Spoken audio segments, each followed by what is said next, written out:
नमस्कार मित्रमैत्रिणींनो, welcome to book hunger channel. आजकालच्या या धकाधकीच्या आणि धावपळीच्या काळात बऱ्याच जणांना आपली वाचनाची आवड बाजूला ठेवावी लागते आणि म्हणूनच मी पुस्तकप्रेमींसाठी घेऊन आली आहे ऑडिओ बुक्स, आणि तेही फ्रीमध्ये. चला तर मग ऐकूयात. पुस्तकाचे नाव शूद्रपूर्वी कोण होते. प्रकरण 4. शूद्र आणि आर्य यांचा संघर्ष. पॉइंट 1चा उर्वरित भाग ऐकूयात पुढीलप्रमाणे. शारीरिक दृष्टीने पाहिले तर आर्यवंश अस्तित्वात आहे असे वाटते काय? या विषयावर 2 प्रकारची मते प्रदर्शित केली जातात. एक मत आर्यवंश अस्तित्वात आहे असे मानते. ते मत असे: डोळ्यात भरणाऱ्या अशा आर्यवंशातील लोकांच्या शारीरिक खुणा म्हणजे चाफेकळीसारखे नाक, लांबट आणि प्रमाणबद्ध अरुंद चेहरा, पूर्णपणे वाढ झाल्यामुळे उठावदारपणे दिसणारे सर्व अवयव आणि चेहऱ्याची सुबक व मनोवेधक ठेवण. त्यांचा बांधा उंच असतो व त्यांच्या शरीराची एकंदर ठेवण प्रमाणबद्ध असते. त्यांच्या शरीरात स्थूलपणापेक्षा सडपातळपणा जास्त असतो. या बाबतीतले दुसरे मत प्रोफेसर मॅक्समुलर यांचे आहे. वाङ्मयशास्त्रावर त्यांनी जी भाषणे केली त्यात त्यांनी असे मत मांडले की आर्य हा शब्द निरनिराळ्या 3 अर्थांनी वैदिक वाङ्मयात वापरला आहे. ते म्हणतात, अर किंवा आर हे जगातील फार जुने नाव पृथ्वीला देण्यात आले होते, असे या शब्दांवरून मला वाटते. या शब्दांचा अर्थ नांगरलेली जमीन असा होतो. हे शब्द संस्कृत वाङ्मयातून लुप्त झाले आहेत, पण ग्रीक वाङ्मयाने त्यांना जपून ठेवले आहे. ग्रीक वाङ्मयात इरा हा शब्द आहे. जमीन धारण करणारा किंवा जमीन पेरणारा या अर्थांनी ते शब्द आर्यांनी वापरले असावेत. वीज या शब्दापासून वैश्य हा शब्द झाला. त्याचा अर्थ घरवाला माणूस. इडा ही मनूची कन्या. नांगरलेल्या जमिनीला इडा असेही म्हणत असत. कदाचित इडा हा शब्द आर याचा अपभ्रंश असावा. जमीन नांगरणे किंवा पेरणे या अर्थाने आर्य या शब्दाचा दुसरा उपयोग केला आहे. त्याबद्दल प्रोफेसर मॅक्समुलर म्हणतात, जमीन नांगरतो किंवा पेरतो असा आर्य या शब्दाचा धातुवाहक अर्थ होतो असे माझे मत आहे. आर्य लोकांच्या शेजारी तुरानियन लोक होते. तुरानियन याचे नाव तुरा घोडेस्वाराच्या बुद्धीने आर्यांनी आर्य या शब्दाची योजना जमीन नांगरणारे किंवा पेरणारे या अर्थाने स्वतःसाठी केली असावी. आर्य लोकात वैश्यांचा फार मोठा भरणा होता. आर्य हा शब्द वैश्यांना लावित असत. हा तिसरा अर्थ प्रोफेसर मॅक्समुलर यांनी पाणिनीच्या आधारावरून काढला आहे. याचा चौथा अर्थ उत्तम जन्माचा हा बऱ्याच पुढील काळात रूढ झाला. आर्यवंश याबद्दल प्रोफेसर मॅक्समुलर यांचे मत आपणाला समजावून घ्यावयाचे आहे. त्यांचे मत खालीलप्रमाणे आहे. निर्भेळ रक्तावरून आर्यवंश पाहू म्हटले तर तसा आर्यवंश मुळी अस्तित्वातच नाही.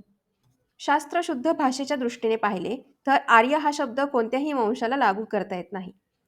आर्य या शब्दाने फक्त भाषेचा बोध होतो, वंशाचा नाही. आपण कधीकधी आर्यवंश या अर्थाने बोलतो तेव्हा त्याचा अभिप्रेत अर्थ असा होतो की आपण आर्य भाषा या अर्थाने बोलत आहोत. हा फरक आपण समजून घेतला पाहिजे. पुन्हा पुन्हा सांगितले आहे की मी जेव्हा आर्यांच्याबद्दल बोलतो तेव्हा माझ्या बोलण्याचा रोख आर्यांचे रक्त, त्यांची हाडके, त्यांचे केस व डोक्याची कवटी या गोष्टींकडे नसतो, तर जे लोक आर्य भाषा बोलतात ते लोक होत. Hindu, Greek, Roman, German, Celts आणि स्लाव्स इत्यादी लोकांच्या बाबतीत हाच नियम लागू पडतो. त्यांच्या संबंधी मी जेव्हा बोलतो तेव्हा मी त्यांच्या शारीरिक वैशिष्ट्यांबद्दल बोलत नसतो. निळ्या डोळ्यांचे आणि रेशमी केसांचे स्कॅन्डिनेव्हियन यांनी इतर लोकांना जिंकले असेल किंवा इतर लोकांनी त्यांना जिंकले असेल व त्यांच्यावर आपली भाषा लादली असेल. हिंदू, ग्रीक, रोमन, सेल्ट्स आणि स्लाव्ह ही नावे जेव्हा उच्चारतो तेव्हा मी त्यांच्या भाषेला अनुलक्षून बोलतो, माणसांना अनुलक्षून नाही. हा एकच अर्थ मनात ठेवून मी असे म्हणतो की आर्य भाषा व चालचलणूक यांचा जुन्या काळाचा जो एक टप्पा होता त्याचे प्रतिबिंब गोरेगोमटे दिसणारे स्कॅन्डिनेव्हियन लोकात जितके दिसते त्यापेक्षा काळेकुट्ट दिसणारे हिंदू लोक यांच्यात जास्त प्रमाण दिसते. ही माझी भाषा जरा कडक वाटेल, परंतु असल्या महत्त्वाच्या बाबीसंबंधी भाषा तोलून मोजून वापरणे शक्य नसते. एखादा मानववंशशास्त्रज्ञ आर्य रक्त, आर्य नेत्र, केस इत्यादी गोष्टींबद्दल बोलू लागला तर तो एक महापातक करीत आहे असे मला वाटते. आपल्या भाषेतील निरनिराळ्या वर्गांमध्ये भर टाकून उपयोगी पडणारी नवी शब्दसंपत्ती आपण निर्माण करून ठेवली आहे. तशीच शब्दसंपत्ती मानववंशशास्त्रज्ञांनी तयार करावी, म्हणजे डोक्याची कवटी, केस व रक्त यांच्या निरनिराळ्या वर्णभेदांना लागू पडणारे योग्य ते शब्द अस्तित्वात येतील. प्रोफेसर मॅक्समुलर आर्य वंशाचे अस्तित्व एकेकाळी मान्य करीत होते. व त्या मताचा प्रसारही ते प्रामुख्याने करीत होते. ही गोष्ट लक्षात धरली तर वरील स्तंभात त्यांचे जे उद्गार दिलेले आहेत ते अत्यंत महत्त्वाचे आहेत, यात शंका नाही. विशिष्ट प्रकारचे अवयव असलेल्या आर्य लोकांचा वंश आणि सर्वसाधारण एक भाषा बोलणाऱ्या आर्य लोकांचा वंश या दोन्ही अर्थाने आर्य वंशाचे अस्तित्व प्रोफेसर मॅक्स मुलर यांनी कबूल केले आहे. त्यांची ही दोन्ही मते परस्पर विरुद्ध आहेत हे उघड आहे. वैदिक वाङ्मयाचा अभ्यास करणाऱ्या पंडितांना आर्यवंश म्हणजे काय याचा एक ठाम निष्कर्ष काढता आलेला नाही हे प्रोफेसर मॅक्स मुलर यांच्या वरील परस्पर विरुद्ध 2 मतांवरून दिसून येते.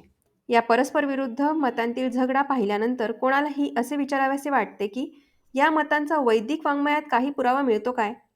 या मतांचा पुरावा शोधण्यासाठी आपण वैदिक वाङ्मय चाळून पाहिले तर असे दिसते की अर्य व आर्य हे 2 शब्द ऋग्वेदात सापडतात. अर्य हा शब्द ऋग्वेदात 88 ठिकाणी वापरला आहे. 1 शत्रू, 2 सभ्य माणूस, 3 हिंदुस्थानाचे नाव आणि 4 मालक, वैश्य किंवा रहिवाशी अशा निरनिराळ्या अर्थांनी अर्य हा शब्द ऋग्वेदात वापरला आहे. आर्य हा शब्द ऋग्वेदात 31 ठिकाणी वापरला आहे, परंतु तो आर्यवंश या अर्थाने एकाही ठिकाणी वापरलेला नाही. वर केलेल्या विवेचनावरून असे स्पष्ट होते की अर्य व आर्य हे शब्द वंशवाचक अर्थाने ऋग्वेदात मुळीच वापरले नाहीत. आर्य वंशातील लोकांची डोकी लांब असतात असे वर्णन मानव वंशशास्त्रज्ञ करतात. आर्य वंशातील अस्तित्व सिद्ध करण्यास हे वर्णन पुरेसे दिसत नाही. याशिवाय दुसरे सबळ पुरावे पुढे आणले पाहिजेत, कारण लांब डोक्याचे लोक दुसऱ्याही वंशात आहेत हे प्रोफेसर रिप्ले यांनी दिलेल्या कोष्टकावरून दिसून येईल. या कोष्टकात दिलेले जे 2 वंश आहेत की ज्यांचे लोक लांब डोक्याचे असे समजले जाते, त्यापैकी कोणता वंश आहे हा विचार करण्यासारखा प्रश्न आहे. काय मग मंडळी, आवडला का व्हिडिओ? आवडला असेल तर बुक हंगर चॅनलला सबस्क्राईब नक्की करा आणि व्हिडिओला लाईक आणि शेअर करायला विसरू नका. चला तर मग भेटूयात पुढच्या व्हिडिओमध्ये. तुमचे हे प्रेम असेच राहू द्या. धन्यवाद.